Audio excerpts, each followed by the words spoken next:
Part two here, talking about building muscle. And a famous gym saying is that being in shape not only makes you look and feel better, it makes you harder to kill. So go hard or go extinct. I guess I look at my role in these lectures as helping you become harder to kill. But seriously, many start exercising to look good. But once you actually feel strong, that feeling is so much better than any image in a mirror. There was a time that I thought career success would make me happy if I just do well in medical school, and then after that impress my colleagues and patients and friends, and all those traps that many fall into.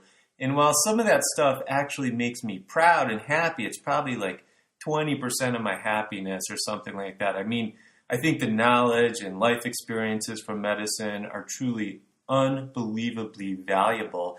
The fact I provide for my family, that brings me happiness. But you have to understand, I am a work in progress. And really, there are many days I can't even imagine the finish line, let alone see it.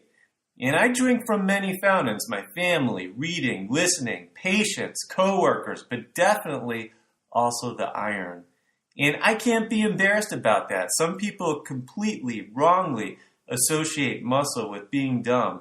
Not the ancient Greeks, who I think rightly believed that the mind and the body deserve equal attention. And man, there are haters out there, right? And that's where we're at. The people that are trying to make themselves better and people hate them for it. You got completely contradictory criticisms just for the sake of hate. Bodybuilders are all gay, or they're all womenizers. There's no end to the contradictions. People obsessed with fitness have an inferiority complex, or they're all narcissists. People being into shape are just a microcosm of society, and there are some narcissists, some who hate themselves, or have a body dysmorphic disorder or whatever, sure. You have hundreds of thousands of people into fitness, and every good and bad personality type exists. And I just believe we are all a bit crazy, and as a matter of how well we hide it, or deal with it, or sometimes embrace it. But getting in good physical shape is something that will help you deal with life's craziness, whether it's yours or other nut jobs or whoever. All right. A really good question that has come up since the last lecture is, do you really wait a full week before exercising a muscle group again?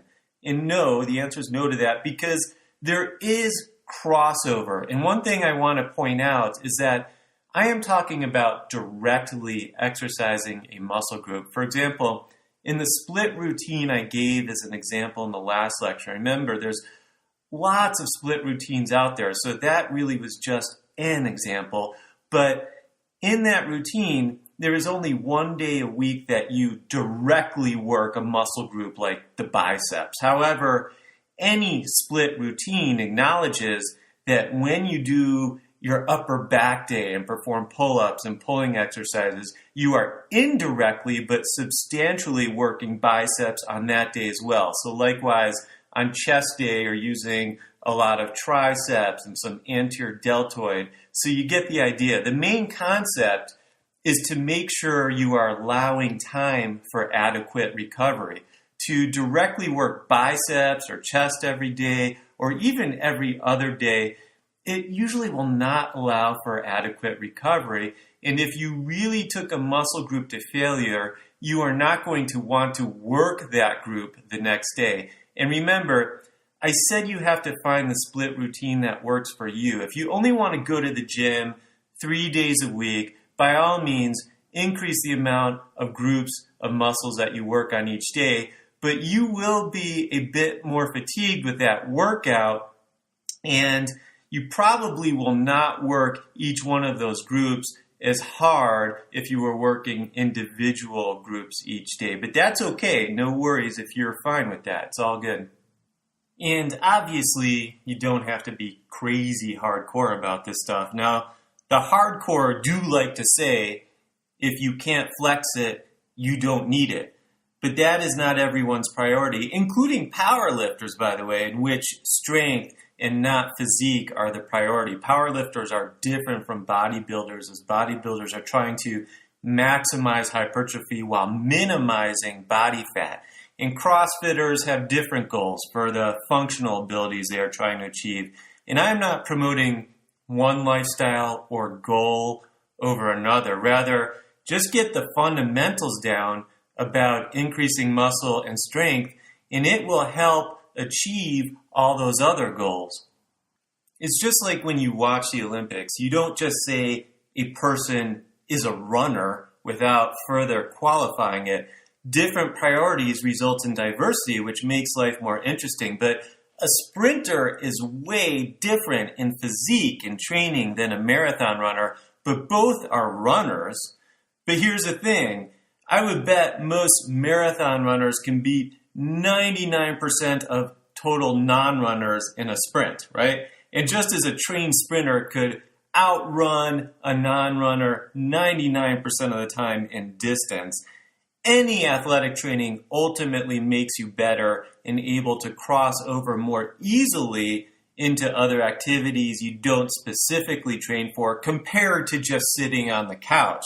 Now, also, before I get off topic of doing a split routine as discussed in the last lecture, I want to emphasize that most people who train seriously do what is called priority training. Now, those into bodybuilding are sculptors of physique, literally building the body, meaning unless your body is perfectly proportioned, you need to make sure your highest intensity is given to the day you work the most lagging body part. Now, most very consciously do this after noticing disproportion, often in the mirror, but maybe in how you feel too.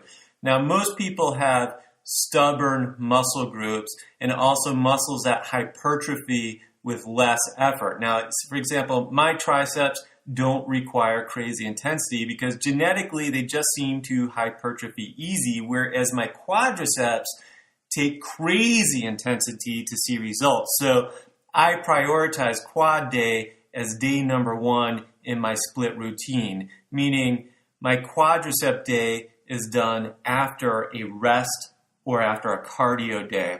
It's kind of biblical, right? It's like on the 7th day, I rest. On the 1st day, I work at the quads again, something like that, right? All right, so now we can move along with another muscle building tip. And this tip is to be conscious of your time between sets. Now, there are advantages of avoiding long periods of rest between exercise that are numerous. First, you hold and check the overall time needed in the gym. That provides more time for your family and work or whatever you're into. Second, restricting long breaks helps burn more calories. So CrossFitters are a good example of that philosophy. In addition to lots of variety and balance movements and all these things, they're trying to maximize aerobic with the anaerobic activity. Another consideration is you can take the muscle to failure quicker if it isn't allowed extended periods of recovery. Now, the best thing is to limit rest intervals to under 2 minutes when doing sets with high repetitions and moderate intensity. Now, the opposite can be said when going heavy. So when going heavy with a lot of weights, you're going to have some days where you go to the gym and you're just going to go heavier than other days. You can plan that, or you may just be feeling it that day, but a longer rest period of 3 to 5 minutes may be needed between sets, and that longer amount of time will allow full recovery of the energy storage system in the muscles known as the ATP supply. So if going heavy on a particular day, rest longer between sets, but if it is a high rep, lower weight day, be conscious that too long of a rest period is not beneficial. Okay, the next tip is don't rely on a single exercise for each muscle. In fact, don't even rely on 2 exercises for each muscle. So just like it's important to diversify investments, your mantra for exercise should be no different. Beginners and weekend warriors get into this rut all the time. For chest, they only do the bench press or some chest machine. For thighs, they may just do leg extensions or a leg press. Varying the types of stress you put on the muscle will keep the plateaus away. At a very minimum, learn 3 different types of exercise for each muscle, and that's at a very minimum. So let's take the chest as an example. Let's say you're working the pectorals. A routine should include parallel bar dips, dumbbell or machine flies, and the bench press, but then hitting different angles on the bench press with incline and decline presses, and then changing the spacing of grips adds further variability. Each person also learns that certain activities work particularly well for their body, but one of the secrets of bodybuilding is that the most effective exercise your body will respond to is often the one you are not doing. It is often our least favorite activity that we need to do the most. Doing the same workout over and over tells the muscle it no longer needs to adapt to grow. Comfort zones will result in plateaus. Do not become set in a routine. Try to cycle exercises in and out of your routine every few months. A really good trainer can also show you how to engage muscles better with the routines you may already be doing. Perhaps the rows you are performing to build your back muscles can have the form tweaked to properly engage the rhomboids, resulting in better definition. Now, it is tempting to play follow the leader in sports like bodybuilding. Reading about and then implementing the current routine a bodybuilder you admire claims they are utilizing may or may not work for you. Everybody responds differently. Low repetitions with heavier weights may work great for some, while high reps with lighter weights, still working the muscle with intensity, works great for others. A lot of time under tension. Either method will probably only work for so long. So changing it up becomes necessary at some point for everyone. Toned folks with great physiques rarely followed the same regimen year after year. So you got to diversify not only the exercises, but the amount of repetitions in your sets. And this is important not only if bodybuilding is your goal, but probably even more important if just being in really good shape is your goal and you couldn't care less about being a bodybuilder. And I did my certified personal training with the National Academy of Sports Medicine. And one of the things that the NASM often emphasizes, no matter what you're learning, is something known as optimum performance training. They call it OPT, optimum performance training. And with that, there's really 3 phases of training. There's stabilization, where you're working on stabilizing and endurance. And then there's the strength phase, where you are working on hypertrophy and strength. And then there's the power phase.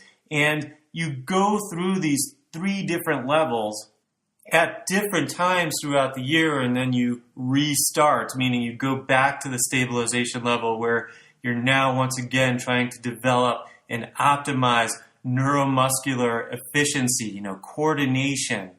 And then after doing that stabilization level for a week or so, you move back into the strength level, and there you're really trying to increase motor unit recruitment and hypertrophy. And then you move back into the power level, where you are trying to increase rate of force production. And when in the power level, you're trying to perform all power exercises as fast as you can in a controlled setting. So that's the other part of that sentence. You really need to be controlled. So it's as fast as you can safely. A practical example of a power exercise would be an overhead soccer throw. You want to throw it as hard and as explosively as you can, but you need it to be under control. Anyway, the bigger point is that the experts at the National Academy of Sports Medicine feel pretty strongly that you really need to move through the phases of stabilization, through the phase of strength, through this phase of power, and then repeat those phases and keep that cycle going throughout your year, throughout your decade, throughout your life. Again, with the idea that it keeps you out of a plateau or a rut, but most importantly, so you're following the biomechanical, the physiologic, and functional principles of the human movement system, with the idea that targeting all of those areas will result in progression, in improvement. All right, well, geez, there's so much more to talk about, so I will come back, and this is Dr. Gil Parat, and I will see you on the next round.